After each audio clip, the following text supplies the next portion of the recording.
and it shows the first city going up, you know, the new city. And the new city is like what I described to you, only I didn't finish it. But there is no ownership of anything. You live in a beautiful home. The interior is furnished according to your specs, whatever you need. If you're an anthropologist, you can have films on anthropology without a price tag. You have films on behavioral sciences in your home. It's designed for you.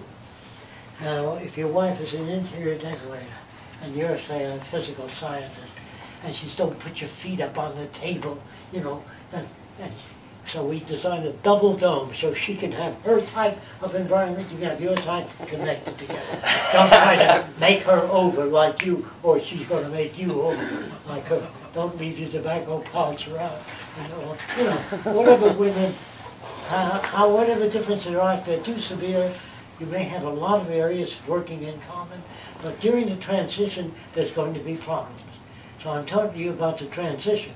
So, what happens in this city is here's how it works. We only design 1/8 of the city in this instance, and we reproduce it. Instead of having each architect design each building all around, it's much more efficient to do it that way. The central building is distribution, food, everything you use.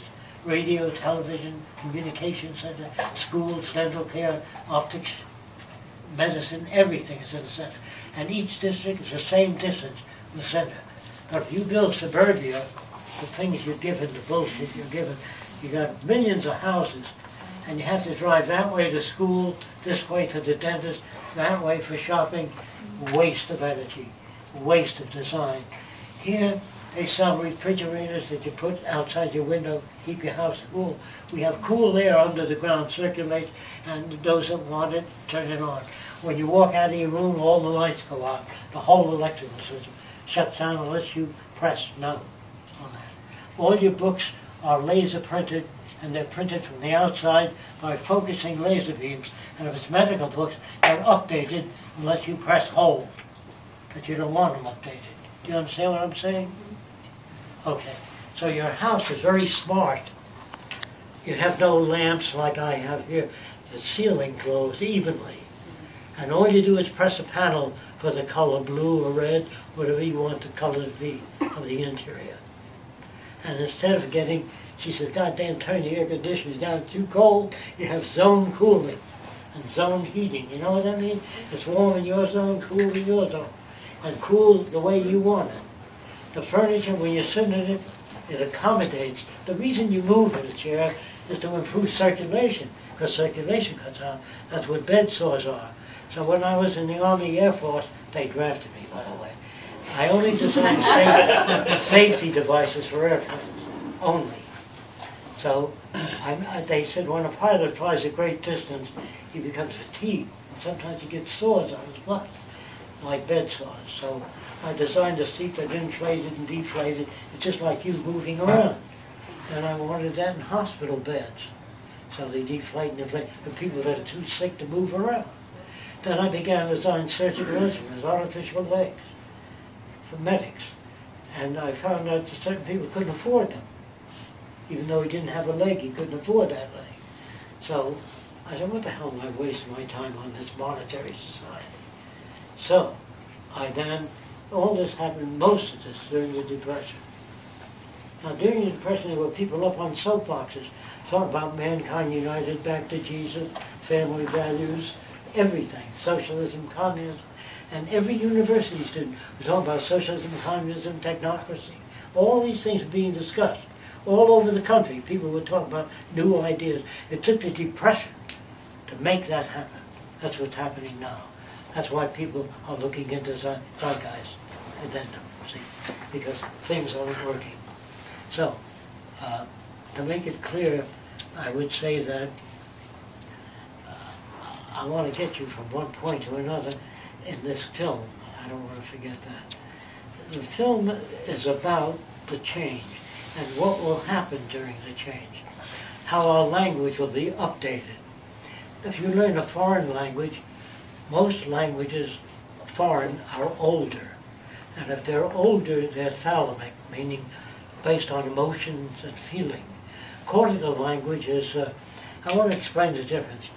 In thalamic language, if you're driving an automobile with both your kids in it, and it slips off the highway, and it turns over, and your kids are trapped in it, say, oh my God, the gasoline is coming, it's going over the engine, that's emotional. But if you pick up a heavy limber, break the window, take your kids out, that's cortical behavior. Converting emotions to a workable system. As I say, oh my God, my house on fire, 2 kids are in the bedroom, what can I do? That's emotional. Emotional behavior will change in the future into cortical behavior. Do you think you understand what that means? Anybody that doesn't? What is cortical behavior? Cortical is doing the best thing to get the kids out of the building, Okay. or out of the car. The rational Okay. thing. Yeah. Operate. Do something about it. Say, God, the winters are awfully cold. Well, what do you suggest? Like these politicians say, you can't have socialized murders in America, then everything else be socialized. What do you suggest we do for people that don't have medical care? Ask them, what do you suggest? You'll never get an answer. See, so they have no answers. So what you have to do is point out what doesn't work in the system.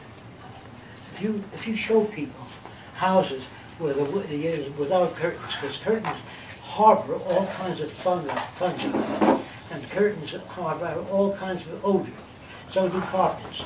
But in the future, your windows will go dark as you want them to. If you don't want bright light, you don't pull curtains in front of it. It sets a lot of dust, of course, in the air. Not because Fresco doesn't like curtains. They're just not good. So what you want your windows to go dark. And so if you want your windows to go dark, you can either verbalize that you want your windows to go dark. You'll have a built-in telephone in your ceiling, and you can speak to people in France, and no one, you don't have to pick up a gadget and hold it and talk to it. You can talk to it, and it'll focus that right to your ear, so no one else in the room can hear it unless you want everyone else to hear it. The houses of the future will be smart. In other words, they will reflect light, turn themselves off when they're not in use. And you won't have to cook every morning. You know, all people making bacon and eggs every morning. All you have to do is put it, well, I better tell you this first. In the automobile factories, they spray the bottom of cars with a rubber-like material so they won't drive you crazy when it's raining. It absorbs sound. So your cars, you can't hear every drop of rain hitting it. So a guy has to spray that first under the car, and the computer follows every motion that he makes. From then on, machines do it. So you will make bacon and eggs the way you like it, however you like for breakfast, in front of the service computer. And it'll pick that up so that everybody doesn't do the same thing every fucking morning. The oven and the refrigerator and all that shit around. Everybody buys a refrigerator. In the future, you won't have that. I'll describe the future. I just ask you, please, don't take out patents on these things. Okay? I can't afford to patent everything I think of, so I released a lot of stuff. The oven, instead of having a hot plate, you put a pot on it, and it boils the water. All the pots of the future have a pinnacle sticking up in it. This is a sectional view of a pot to the pinnacle. The heater is in the pinnacle, so the heat only goes through the soup. Do you understand that? No, can you explain it again? Pots have a hollow sticking up, and the heater is on the oven. And you put that pot over it, and it just heats the soup, not the whole area. Not the whole kitchen.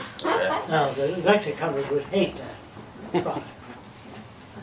Oh, yeah. Okay. Yeah, because you're not heating the whole kitchen. Right, now, all your pots and all your pans will be designed to maximize the use of heat. Now, geothermal energy is the heat of the earth. There's enough geothermal energy to supply all the nations with 10 times the energy they use, just that alone. Then there's temperature differential between the top of the ocean and bottom. Bottom is generally cool, or the top is cool and the bottom is warm. The temperature differences can generate electricity. All water spilling over anything generates electricity, not just the spillways and turbines. You can generate enough electricity from all the rivers and waterways alone to operate everything in the world without anything else, any other source. No wind generation, anything else.